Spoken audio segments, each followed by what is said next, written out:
దాదాపు ఇదే 100 రోజుల్లోనే రిసెర్చ్ ట్యాంక్లోన 20 మంది సెక్యూరిటీ సిబ్బంది ఉన్నా కానీ దాదాపు 3 చనిపోయారు సార్. ఇదే నెలలో ఈ అబ్బాయి ఏప్రిల్ 9వ తారీఖు సందీప్ అని చెప్పి ఈ అబ్బాయి నీళ్ళు పడిపోయాడు సార్.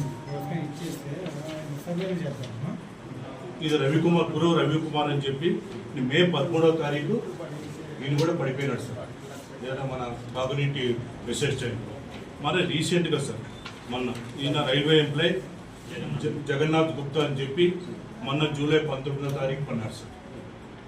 ఈ విధంగా దాదాపు 100 రోజుల్లో 20 మంది సిబ్బందిని పెట్టి మరి ఇంతమంది చనిపోతున్నా కూడా మున్సిపల్ అధికారులు కానీ మున్సిపల్ సిబ్బంది కానీ ఎలాంటి పట్టింపు లేదు సార్. తాగునీటి ఎందుకంటే మన గుంతకల్ పట్టణానికి తాగునీటి ఉండేది అదొకటే సార్. యాజ్ పర్ ఎందుకు సార్ అంటే అక్కడ ఇంజనీరింగ్ లోపము పోలేదు సార్. 20 మంది సిబ్బంది ఎక్కడున్నారు కూడా తెలుసు సార్. గతంలో కాంగ్రెస్ గవర్నమెంట్ కానీ గత వైఎస్ఆర్ గవర్నమెంట్ లో 10 మందిని పెట్టి 3 షిఫ్ట్ జరిగినాయి సార్. ఒక్క ప్రమాదం కూడా జరగలేదు సార్.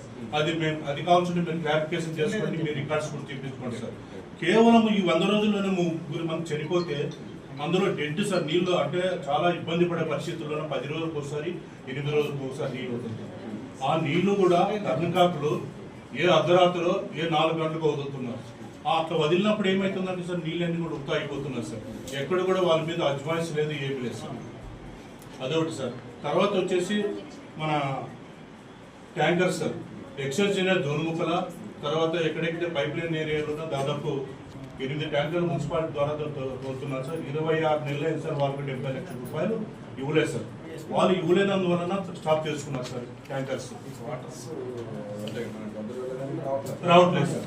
వాళ్ళు తోలకూడదు, మేము తోలుతామని చెప్పి వాళ్ళకు ప్రీవియస్గా వాళ్ళు కూడా తోలలేదు సార్. ఇది సార్ పరిస్థితి. కానీ ఎక్కడో శానిటైజేషన్ అయితే మాత్రం ఎక్కడ కూడా ఉన్న తూతులు మాత్రం పోతుంది సార్. మీరు యాజ్ అ స్పెషల్ ఆఫీసర్ మీకున్న పవర్ సార్. దయచేసి మీరు ఎందుకంటే ఈ మున్సిపాలిటీని ఎందుకంటే మేము బాగా కాపాడాం సార్. యాజ్ మున్సిపల్ చైర్మన్ సార్ నేను ఎప్పుడు కూడా ఇలాంటి పరిస్థితి రాలేదు సార్. కాబట్టి ఇప్పుడున్నటువంటి మాత్రం వ్యవస్థ మాత్రం చాలా చిన్నపన్నమైన సార్.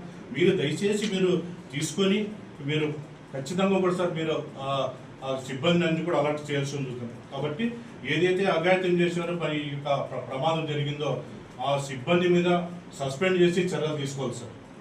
అదొకటి. ఆల్రెడీ కౌన్సిల్ తీర్మానం చేశారు సార్. అంటే చుట్టూ తెలిసి ఏది జంగిల్ క్లియరెన్స్ అని చెప్పి కౌన్సిల్ తీర్మానం కూడా చేసుకున్నారు. అది కూడా కొంతవరకు తూతు మంత్రంగా తీసి వదిలేసినారు సార్. సీసీ కెమెరాలు కూడా తెచ్చుకున్నారు. అవి ఎక్కడ పెట్టారో తెలుసు సార్.